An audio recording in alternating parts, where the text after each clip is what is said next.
Welcome to the Genius Factory. Enjoy the video. In this video, I will explain how to use TradingView on MacBook step by step.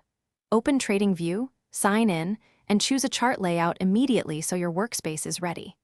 I will guide you through adding symbols, setting timeframes, and using drawing tools.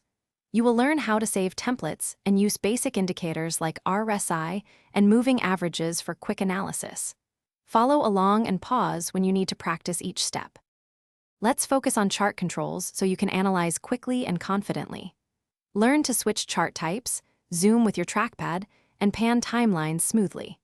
I will show how to add indicators, change input parameters, and layer multiple studies without clutter. We will also cover saving your indicator template and toggling visibility, so your MacBook workspace remains clean and personalized for every trade idea you explore. If you are finding this video helpful, please subscribe and like. It really supports the channel.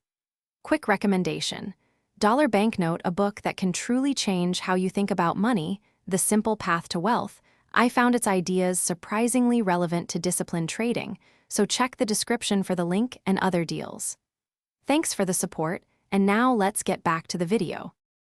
Next, we will add drawings and alerts to capture trade ideas and never miss moves. I will demonstrate trendline placement, labeling, and using Fibonacci tools to find entries. Then we set alerts on price levels with sound or push notifications so you can step away without fear. Finally, learn to group and lock drawings so your annotations stay intact while you tweak indicators or switch timeframes during live analysis. Thanks for watching. If you found this helpful, don't forget to like and subscribe.